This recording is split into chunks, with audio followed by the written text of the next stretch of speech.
What's up, everybody? Once again, it's Brandman Sean, and this video is brought to you by BrandmanNetwork.com because I signed myself. Now, I got to talk about 3 little talked about ways to differentiate yourself, because there's a lot of stuff out there that people talk about, but they pretty much push the same information again and again. And today is Wednesday, so I'm talking business and branding on this channel. So these tips that I'm about to talk about are extremely applicable and transferable across all types of businesses and industries, but I'm going to focus on the music and just a personal brand way of talking about it. And I'll also flip it and talk about how you can do it as a company as well if you have some other type of brand. Let's get into it. All right, so the first thing that people don't talk about enough when it comes to differentiation is your voice/perspective. Now, we can go with the obvious version of voice, meaning, you have a distinct voice like Rick Ross, or even Jay-Z's voice is distinct, or Chance the Rapper with his distinct voice, right? There's easy, distinct voice that you can recognize throughout all types of personalities, but let's get more in depth to something more meaningful, and that people don't have to relate or rely on a God-given gift to differentiate themselves. So we're talking about the perspective version of voice. Having a voice, having a way of looking at things that people value. So the best way to describe this is something that I talk about all the time, right? You can look at somebody like Drake, right? And if your voice is mimicable, right? And not just talking about, once again, from the auditory sound of it, but just the perspective and the way you'll go about things, then you know that you're developing that particular voice that's valuable to people. So look at how people always make fun of Drake when it comes to dating certain types of girls or being in your emotions and things like that. People understand that Drake would approach a certain topic in a certain way. So that means they understand that he has a particular perspective. That's a voice and a way of approaching things, right? That goes for a lot of artists. If you can be mimicked, or any personality, right? If you can be mimicked, then you have a perspective that actually has permeated culture, right? That goes from even Donald Trump, Martin Luther King, Muhammad Ali, any notable figures, right, that have a name for themselves in history, have a way of going about things and approaching things that people can mimic. Oftentimes it shows up through comedy, right? People are making fun of them, but still, that's only a sign that their perspective has actually permeated culture. Now, how do we get deeper in this, and what's the value of this? Well, we can use the fact that when a topic arises, right, when people have a perspective, they always want to know your perspective. Right. Of course, the people that are fans of you, maybe people hate you and they don't want to hear what you have to say. But even a lot of times the haters will hear what you have to say because they understand that you're going to say something that's you, or from a particular perspective, versus just the normalized, uninteresting content that typically comes out. Now, here's a perfect example of this, right? If something happens, you oftentimes probably check in on news in different spaces, right? You want to hear different people talk about the same thing. Even if something happens amongst your friend group, right? Or something just happens and you talk about to different friends. So you might talk about one girlfriend with this and another girlfriend with this, or one homie with this and another homie with this, and it's all about the same topic. That's because you want to hear those different perspectives on the same topic. You value what these people say, right? So we look at Joe Budden, Charlamagne the God, DJ Academics, Dom is Live, Blackie Speaks. These are all personalities that speak about hip hop in one way or another. All right. And when something happens, people often will listen to multiple of these people talk about the same subject, but it goes even deeper than that. All right. We can look at Charlamagne the God, who has The Breakfast Club as a show that he's on, and he has Brilliant Idiots. That's another show that he's on. If you're a fan of Charlamagne the God, you probably actually want to hear him talk on The Breakfast Club about a topic, and then know that it'll probably come up on Brilliant Idiots, his podcast as well. And you understand that the space actually creates a certain environment and a certain perspective. One's a little bit more raw, or one is a little bit more commercial, and the different people that are in that space allow different parts of Charlamagne's perspective to come out. So people who like Charlamagne, they will listen to him talk about the same topic on 2 different shows. This is the power of perspective. The fans, they want it. They want it for you. They want to know what you have to say. When something happens, they're like, yo, what does this person have to say? I can't wait till they post a video so I can understand their perspective about it. I know there's people I've been disappointed, right, at certain times when those people didn't have a certain topic that they talked about. And I'm like, yo, man, I really wanted to know what they had to say about it, but they decided to take a vacation this week or something like that. And the same thing goes for Everyday Struggle and DJ Academics. The way he talks on his live stream is different than how he talks on Everyday Struggle, even if it's about the same topics. And he can go deeper in things like that on different topics on his live stream than he can on Everyday Struggle. Say for Joe Budden and Joe Budden's podcast versus State of the Culture. All of these situations, you will see them talking about the same thing, but their perspective slightly shifts, and the room and space that they have slightly shift based on the box that they are in, which is the format of the TV show and the type of demographic the TV show is targeting. So from a business standpoint, what you can do is create certain formats, right, that allow certain perspectives. And from a personality and personal brand standpoint, you can do the same thing with your own perspective if you want to actually be able to talk about the same topics and be able to get more from them and not having to feel like you're always going to have to be chasing.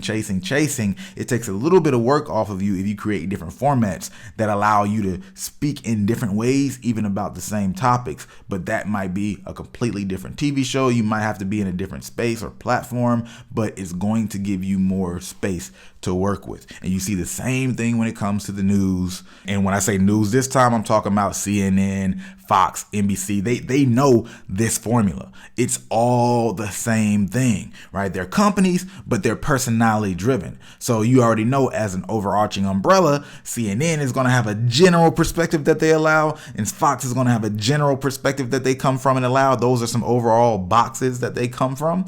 And when that happens, the public, when they hear certain news, they're going to say, man, I got to turn on CNN to see what's going on with this issue, or I got to turn on Fox to see what's going on with this issue. But even within that, there's of course the specific personalities that people might gravitate towards. So understand, this can be applied at a company level, and this can be applied at an individual personality and personal brand level. But I'm not going to go too much deeper into that for here, because it goes deep, and it goes deeper and deeper. There's so many ways you can apply this, and it's extremely useful. If you do this, right, you will have a voice and a place in the marketplace for a long time, because you capitalize on a specific energy and perspective, and that perspective is intellectual property. People want to hear that perspective from you. They can't really get that from anybody else, and that's what makes you unique. That's why we're talking about differentiation. Now, number 2 is huge. Observing a lane and finding things outside of that lane to bring back to that lane. Now, what do I mean by that? Well, if you're in a similar space, right, you need to know where you are. And that's the big problem when artists or companies aren't willing to admit that they're similar to some sort of product, some sort of company. You have to be able to do that, because the public is going to be able to see it. You might not be able to see it, but the public is going to be able to see it. That's the reality. So it's not admitting that you're exactly the same or something like that. It's you recognizing that the public is going to compare you to these things. Once you understand the lane, the closest things that the public will be comparing you to, now you can go look at things outside of that space, right? Because each space has its own general rules, just like each genre has its own general rules. And then each genre has even subsets, right? We know we have the artsy people over here. We know we have the hood people over here, the bad boys, the good girls, the all that stuff, right?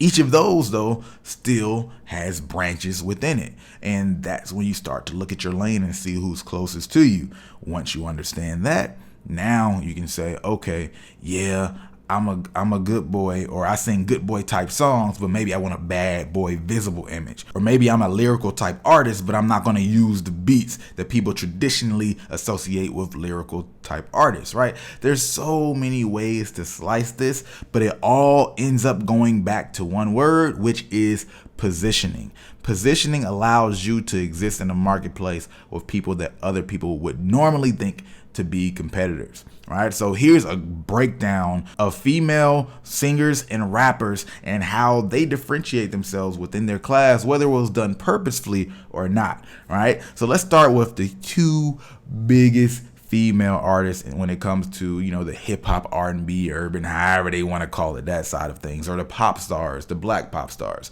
That is Beyonce and Rihanna. Right? Because it's easy to see why Taylor Swift isn't the same, more coming from the country energy. But Beyonce and Rihanna, typically people would try to make, Rihanna overcome a Beyonce, like make them more competitors. It's really a beautiful thing what they've done. But Beyonce came from more of a good girl, image, and more clean, pop, pristine. They played that card with her. And then Rihanna went the bad girl, edgy type direction, right? So you have Beyonce and you have Rihanna. They both have big, huge, enormous brands, but they still can coexist because there's still some things that make them clearly not the same. Now, let's get even deeper when we look at earlier artists, right, in their careers. LMA, smooth R&B type, modern type music, right? And that's where she comes from. That's a pretty clean, pristine type image as well. And then you look at somebody else who does some more modern R&B, and you look at SZA, but it's more of a free spirit, right? The energy of TDE, her record label, like Kendrick Lamar and them, right? It's more the thoughtful, thought-provoking. I'm coming from that direction. A little bit of woman empowerment sprinkled in there, but more of that free spirit, right? And then you got Summer Walker. Summer Walker, she's also a singer of R&B type music, and her image is more ratchet than her music. But that's a different way of differentiating herself between all these other girls who have music, right? Their music is all generally smooth. Of course, there's some production differences here and there, but overall, it's that R&B and like more classic R&B than a lot of that like newer trap R&B. They play with some of those trap drums and all that stuff, but the biggest part of it is the lyrics, the content of the lyrics, right, a lot of times, and the overall image that you see when you see them. So when you connect with them in different ways. Once again, Summer Walker, she hits you with that ratchet and like a little bit darker type image. SZA is more free spirit, earthier type image, and then LMA is just clean cut, smooth, that old R&B image. Now, we can do the same thing when we look at these three rappers, or these three groups of rappers. We got Saweetie, City Girls, Megan. Now, ratchet is something that you kind of have to do a lot of times in hip hop as these days. So you see a lot of these girls have this same box of ratchet that they're playing within,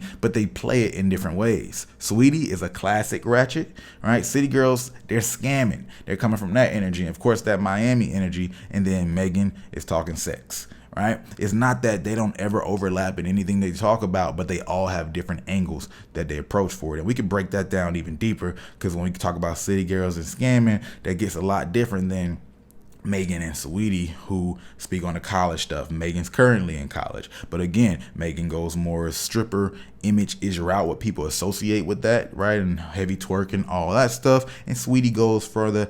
I'm classy first, and I don't necessarily have to show all of my body. She can wear a lot of clothes, she can wear less clothes, but it's a different way she goes about it, and you can see it when you look at their images. Now, last but not least, this is a huge thing that people fail to understand when it comes to branding and differentiating yourself. And that is essentially what Nipsey Hussle said, which is do not fall in another man's shoes. Do not try to walk in another man's shoes, because if what you're selling is unique and special, do not try to compare it to anything else. Do not overwork to compare it to anything else. Understand this will happen, but don't directly try to put yourself in a box with somebody else. So you don't have to bring a lot of people and other artists up all the time, or always show yourself next to them, or always argue that you're not in that area or a box with them.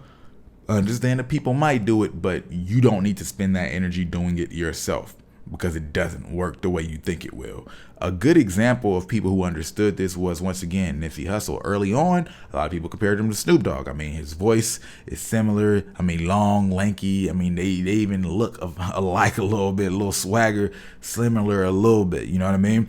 So Nipsey Hussle had some opportunities, even an opportunity to play Snoop Dogg in a movie, I believe, and he turned that down, loving Snoop Dogg, respecting Snoop Dogg. But once you start to put him in that box, in that image, it starts to create other energy that just is harder to fight. It's harder to build your own brand and stand on your own too when you have to overcome that obstacle of people associating you and thinking you as another Snoop Dogg. You're creating a ceiling of that other person, so you don't want to be compared to that other person. Another person who did this really well was Black, I believe, and he never openly stated it or anything like this. And maybe it had nothing to do with what I'm about to say, but one thing that Black did early on was cutting his hair, right? As he started to blow up, he cut his hair. And the crazy part about that is the first reaction is, yo, why'd you do that? Because if you knew him back then, you saw that he had this really cool like hair that kind of followed, and it gave him this great silhouette, this great frame. You know what I mean? And then it played well when you look at shows and you see the light shining off of them. It gave a really great look. But at the end of the day, that silhouette and that feel still kind of alluded to weaken a little bit, especially since Black wore a lot of black. It was a brand that used darker tones. And that might be a little bit different if he was like a rapper, but he's more of a singer, and also he does rap. So it puts him in that singing category with The Weeknd. It just starts to create a box that doesn't need to be there because they aren't the same. There's not much that they're alike in any kind of way, really, but there are those aesthetic similarities that will force people to put them in the same box. In the same way, the aesthetic similarities and the accent, right? All these physical and superficial things that people see first will cause Nipsey Hussle to be compared to Snoop Dogg. Particularly that was earlier on. You saw that less as Nipsey became Nipsey, and then now people probably have a harder time even thinking of them directly. They're probably like, you know, what are you talking about? But when he was first on the scene, a lot of people who aren't familiar were actually comparing him to that. People who actually learned this on the flip side is Rico Nasty and actually Cody Shane as well.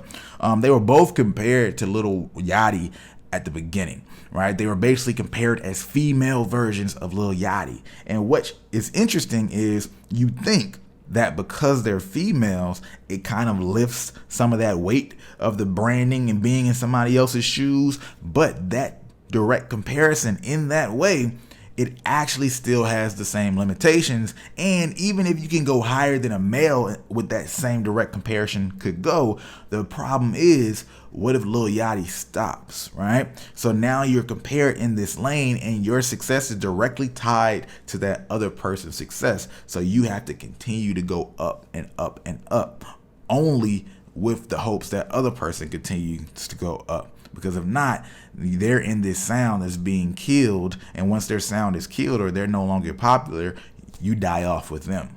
So Rico Nasty actually pushed herself further and further away from that over time. And I believe Cody Shane is doing some version of that as well. Why? Because being in somebody else's shoes brand wise is risky business, and business is all about taking the least amount of risk as possible. Now, there's a caveat to this. So when we say active and direct comparisons, it's very clear. Don't do active direct comparisons. Getting compared to somebody that's further back is less of a risk.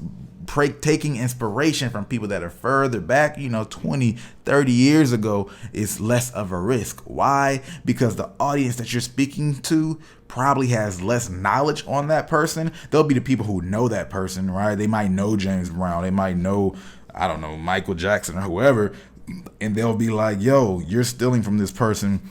This person, I'm not too enamored with them, right? But those people are already jaded, or they have the baggage of all this old music and their experiences anyway. The newer audience, if you're speaking to a newer audience, you will be that first, and having that direct comparison doesn't necessarily mold their vision negatively so much. If anything, they might have appreciated it if they say, oh man, he brought it from this other person. That's really cool, but I like the way you do it because you're speaking to them in their current language. There's no problem with that. But that active comparison, people who are still currently killing it in the game, right, or still on the rise, that's something you definitely want to avoid. People who are still highly relevant, that's something you definitely still want to avoid. Or people who are only a few years removed from certain sounds and things like that, that's something you definitely want to avoid. Now, today is a little bit different. you can get, once again, some clout, you can get some advantages immediately in the short term for copying a sound and somebody who's out there already, but in the long term, good luck with that. So keep that in mind. And there's one bonus. All right, so now here's a bonus thing. Hyper focus on your customers. A lot of people spend far too much time looking at their competitors, right? And trying to differentiate themselves among their competitors or trying to beat out their competitors. But the best thing you can do is really focus on speaking to your customers, observing your customers, learning your customers until you find different ways to serve them that other people aren't thinking about because they're looking at each other while you're looking at the people that you need to serve, and you're connecting with them in new and different ways. That's why you see companies like Amazon doing what they do, because they have a hyper focus on the actual customer, the actual end user. Now, if you want to translate that into a personal brand, if you want to translate that as an artist, it means looking at your fans, looking at your audience, and see the type of things that they do in their lifestyle. See the type of needs that they reveal in those conversations. Social media listening is actually a real job at a lot of corporations, and all it is observing social media, getting on the pages and looking at people's responses and starting to analyze and figure out, how can I serve these people more? Right? What's the next best thing? How can I use my audience to get ideas for what I should be producing? Right? And a lot of people are doing that naturally these days, sometimes, especially at the beginning of their channels, right? They're like, yo, I want to run a contest, or I want to create a new series. What should I do? You can ask your customers directly. You can ask your fans directly, what should they do? But as an artist, it gets a little bit weirder a lot of times, where you don't always want to be looking like you're just asking, or it's just a different dynamic. So one thing that you can do as well is keep your ears to the streets, right? Or look at the data. All right, so keep your ears to the streets looks like when you go to your actual concerts, or even when you observe other artists who are in a similar space and you look at their actual audience, you can talk with the audience, touch bases, and have real straightforward conversations like, yo, what are you interested in? Or what did you like about this project? Maybe you have your team do that,